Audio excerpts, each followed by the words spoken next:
जवार पारस को मनाकर सही सलामत बेज़वार शाह के घर ले आता है। ये देखते ही आफ्ताब फौरन पारस की तरफ पड़ता है, लेकिन तभी बेहजाद शाह पारस का हाथ पकड़कर कहते हैं, मैंने फैसला कर लिया है, अब तुम्हारी शादी आफ्ताब से ही होगी। जिसके बाद वो इसी वक्त आफ्ताब और पारस के निकाह की डेट भी फिक्स कर देते हैं। यह सुनकर पारस के होश उड़ जाते हैं और वो कहती है कि अबू मैं ये शादी नहीं कर सकती। लेकिन बेहजाद शाह कहते हैं, अगर तुमने मेरी बात ना मानी तो मैं अपनी जान ले लूँगा। अपने वालिद की ये बात सुनकर पारस मजबूरी में शादी के लिए हाँ कर देती है। ये देखकर आफ्ताब के चेहरे पर मुस्कुराहट आ जाती है। दूसरी तरफ वहाब रानी को भी ये खबर मिल जाती है कि पारस और आफ्ताब के निकाह की तारीख तय हो गई है। वहाँ वो गुस्से में कहता है, पारस सिर्फ मेरी होगी। जिसके बाद वो फौरी अपने बंदों को हुक्म देता है कि जैसे ही पारस ब्यूटी पार्लर से बाहर निकले, इसे उठाकर मेरे फार्म हाउस ले आना। अगले दिन पारस शादी के लिए ब्यूटी पार्लर जाती है। जिसके बाद जैसे ही वो बाहर निकलती है, तभी अचानक वहाब रानी के बंदे उसे ज़बरदस्ती गाड़ी में बिठाकर किडनैप कर लेते हैं। दूसरी तरफ निकाह हाल में पारस का इंतज़ार हो रहा होता है। जब पारस नहीं आती तो बेहजाद शाह को खबर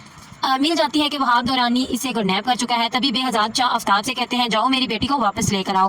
लेकिन आफ्ताब साफ इनकार कर देता है और कहता है कि मैं वहाब रानी से नहीं टकरा सकता। ये सुनकर बेहजाद शाह को पहली बार एहसास होता है कि आफ्ताब मेरी बेटी की हिफाजत नहीं कर सकता। तभी वो जवार की तरफ देखते हुए कहते हैं, बेटा मेरी पारस को हर हाल में सही सलामत वापस लेकर आना।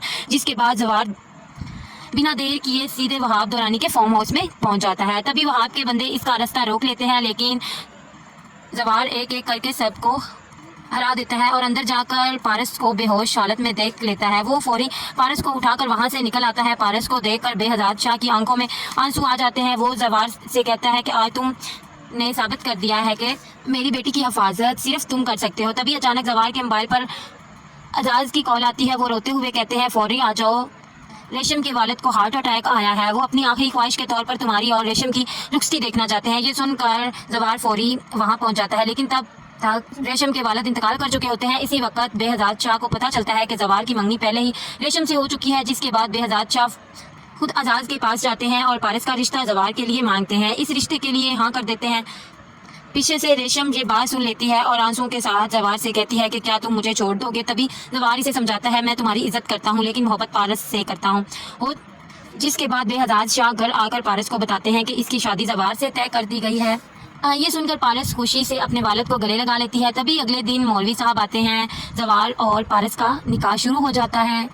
तो दोस्तों, आपको क्या लगता है, क्या आफ्ताब इतनी आसानी से हार मान लेगा या जवार अपनी पारस की ज़िंदगी में कोई नया तूफान लेकर आएगा? कमेंट में हमें अपनी राय से ज़रूर आगाह कीजिएगा। अगर आपको वीडियो अच्छी लगी है तो वीडियो को लाइक ज़रूर कीजिएगा और चैनल को सब्सक्राइब करना ना भूलिएगा। ठीक है, फिर मिलते हैं अगली वीडियो में। तब तक अल्लाह हाफिज़।